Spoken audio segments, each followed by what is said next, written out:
মাইকে ঘোষণা হলো ১০ নম্বর মহাবিপদ সংকেত। সারা শহরে শুরু হবে ব্যাপক মশক নিধন। চারদিকে আতঙ্ক। মা চিৎকার করছেন, স্প্রে, ফগার, এয়ার অ্যাট্যাক, মহাপ্রলয় আসছে। কিন্তু একটা আইসক্রিমের কাপে জন্ম নেওয়া দুটো বাচ্চা মশা কিভাবে মানুষের এই ভয়াবহ আক্রমণ থেকে বাঁচবে? আর সত্যি কি এই যুদ্ধে মশারা হেরে যাবে, নাকি লুকিয়ে আছে অন্য কোনো রহস্য? শোনো আনিসুল হকের তিতি ও মিতির গল্প, যেখানে দুই বাচ্চা মশার চোখ দিয়ে দেখবে ঢাকা শহরের এক অদ্ভুত যুদ্ধ। তিতি ও মিতি দুই বাচ্চা মশা। তারা জন্ম নিয়েছে একটা আইসক্রিমের ফেলে দেওয়া প্লাস্টিক পাত্রে। জন্মের পর তারা আরামেই ছিল। বয়স কম, দিন দুনিয়ার চিন্তা নাই, শুধু খেলা আর খেলা। আর খাবার দাবারেরও কোনো অভাব নাই। সৃষ্টিকর্তা এই ঢাকা শহরে মশার খাদ্য ব্যাপকভাবে উৎপাদন করে চলেছেন। মানুষের কোনো আকাল এই শহরে নাই। আর গরমকালে তাদের দেহ তারা অনাবৃত রাখতে বাধ্য। ব্যাস, খিদে লাগলেই হাতের কাছে যে মানুষটিকে পাও, একটা ছোট্ট কামড় বসিয়ে দাও, পেট ভরে যাবে। পেট ভরা থাকলে মনেও ফুর্তি থাকে। তিতি আর মিতি মনের আনন্দে গান গাচ্ছে। তাদের গানটা হলো চু চু চু চু, যাকে পাস তাকে ছু। ঠিক এই সময় মাইকে ঘোষণা শুরু হলো, প্রিয় মশক মশকি ভাই ও বনগণ, জরুরি ঘোষণা, জরুরি ঘোষণা। আগামী ১১ আগস্ট সারা দেশে ডেঙ্গু প্রতিরোধ সচেতনতা দিবস পালিত হতে যাচ্ছে।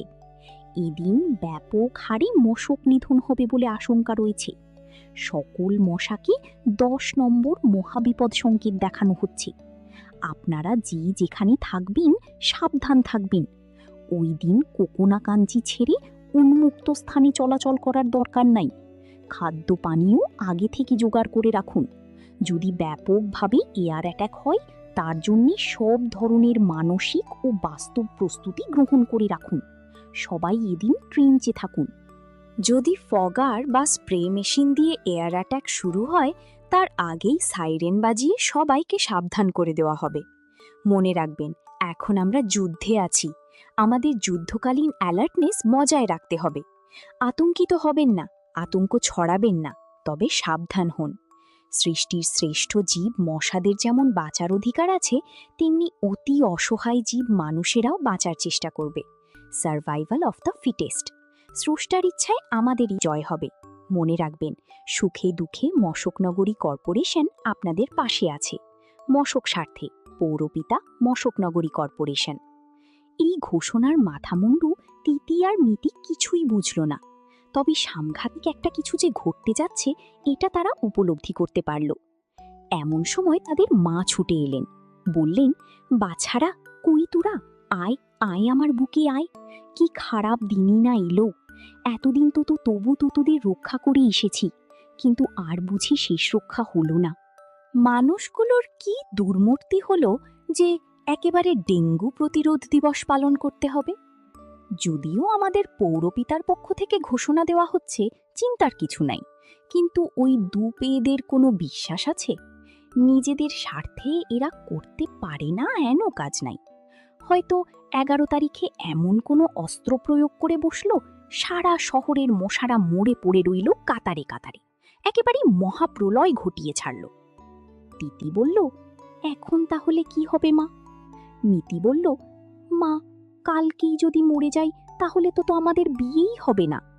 মা বললেন, চল, একটা গোপন গহ্বর বের করেছি, ওখানে হাইড আউট করব। একটা দিনই তো, তবে মানুষ আমাদের সাথে পারবে না। আমরা হলাম ইডিশ মশা। আমরা তো আর নর্দমা, মজা, হাজা পুকুরে জন্মাই না। আমরা হলাম পরিষ্কার জমে থাকা পানির জীব। আমাদের মারা সহজ নয়। স্প্রে করে, ফগার মেশিন লাগিয়ে আমাদের শেষ করতে পারবে না, দেখিস। তিতিরা আশ্রয় নিল একটা মাটির নিচের একটা গোপন গুহায়। সেখানে আরও কয়েকটা মশক পরিবার ঠাঁই নিয়েছে। বড়রা আলাপ করছে, তিতি আর মিতি মন দিয়ে শুনছে। দুর্যোগকালে এরকমই হয়, বড় ছোটর ভেদ যায় লুপ্ত হয়ে। তখন ছোটরা বিনা বাধায় বড়দের আলাপ শুনতে পারে। অন্য সময় হলে কতবার বলা হতো, তিতি, মিতি, যাও, বাইরে যাও, বাইরে গিয়ে খেলাধুলা করো, বড়দের আলাপে সুর গলাচ্ছ কেন?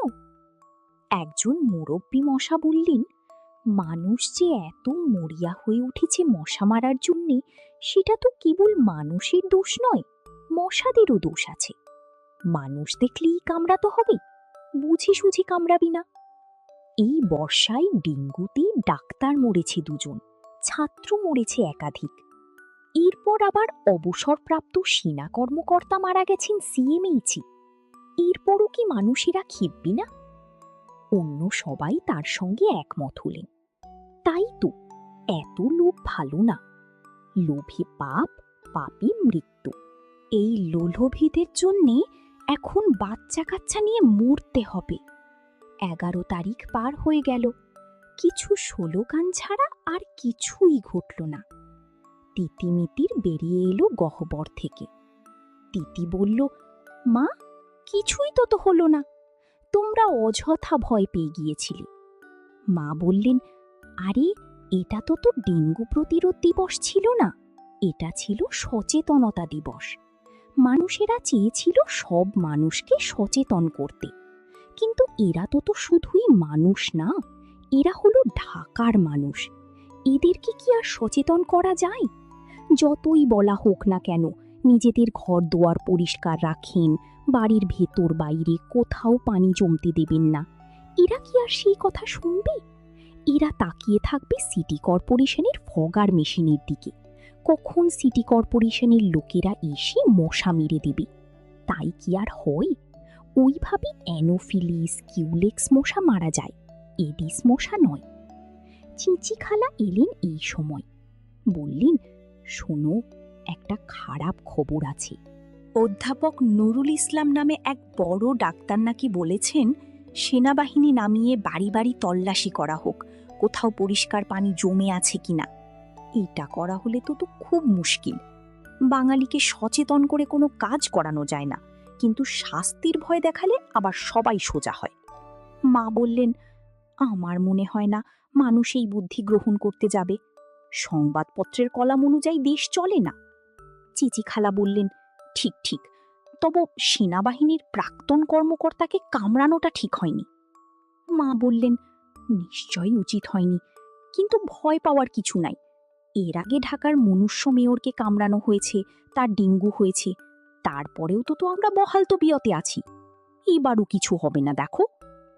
চিচি খালা বললেন, ওই যে একটা মানুষের বাচ্চা ঘুমাচ্ছে, চল ওর রক্ত খাই। মা বললেন, কি সুন্দর একটা মানব শিশু, ওর রক্ত খেলে তো ওর ডেঙ্গু হয়ে যাবে। ওকে বাদ দিয়ে অন্য কারো রক্ত খাই, চল। চিচি খালা বললেন, এটা তুই কি বললি? মানুষ যখন মুরগি খায় তখন কি বেছে বেছে বাচ্চা মুরগি খায় না? মুরগির ডিম খায় না? আমরা কেন ছাড় দেব? এই শহরটা হলো আমাদের, অর্থাৎ মশাদের মনুষ্য খামার। এই মানুষদের আমরাই পুষে পেলে বড় করেছি, এখন ইচ্ছা মতো এদের রক্ত খাবো, চল চল। মশারা ঝাঁপিয়ে পড়ল ছোট্ট বাচ্চা ছেলেটার ওপরে।